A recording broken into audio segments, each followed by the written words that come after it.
when we defended Mayor Newsom's principled decision to issue same-sex marriage licenses in 2004, we had some wins and we had some losses. When we all stood together to challenge the discriminatory marriage exclusion, we won in the trial court, lost in the Court of Appeal, and went on to win in the Supreme Court just last year. Over the last 5 years in this building, we've celebrated our victories and consoled one another in loss. We've witnessed how meaningful marriage is to our friends, our family members, and also to ourselves.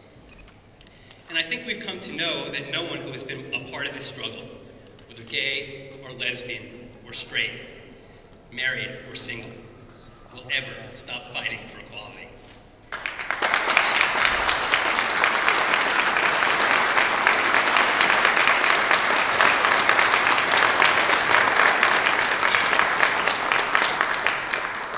Today we're faced with a disappointing decision, but I think we also know it could have been worse. Yes, we're disappointed that Proposition 8 was upheld, but we're also grateful that Prop 8's advocates did not succeed in their cruel effort to unmarry 18,000 lawfully wed couples.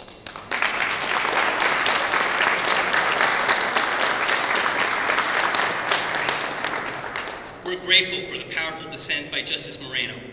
He stood fast for our constitutional guarantees and eloquently affirmed the judiciary's role in defending them. We're also grateful that the court let stand its important holdings in the marriage cases decision from last year. That ruling didn't simply end marriage discrimination, if only for a short time. It also established lasting protections against unjust treatment for the LGBT community here in California. Those protections remain untouched. Now, I know that there will be a lot of disappointment over today's ruling, and perhaps even anger, and both are understandable. But I would reiterate a point I made last year in victory, which is no less true today in defeat. Courts deserve respect for the difficult job they have to do. We may disagree with this ruling, and I'll be the first to say that the majority got it wrong. But what should separate us from our opponents is that we don't vilify judges we disagree with. We can dispute a court's decision without undermining the legitimacy of our independent judiciary. Today's ruling doesn't mean marriage equality will never be achieved. It simply means that, in the end, we can't rely on the courts to secure it. It means it will take all kinds of leaders, and not just lawyers, to restore the promise of California's Constitution.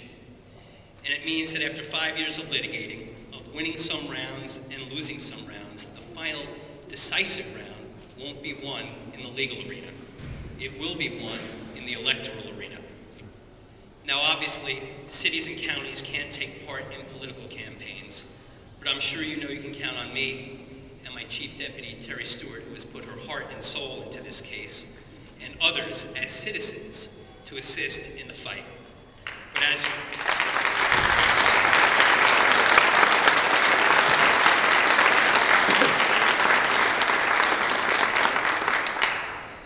your public sector co-plaintiffs over these last 5 years, our official role ends here. I know I speak for everyone in the City Attorney's Office when I say this fight remains in extremely capable hands with all of you.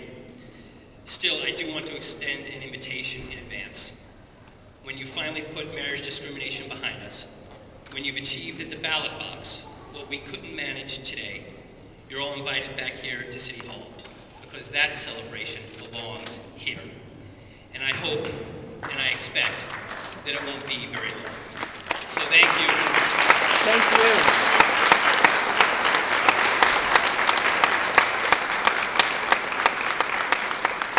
Thank you, and I'd like to, at this point, turn it over to our partner who has been with us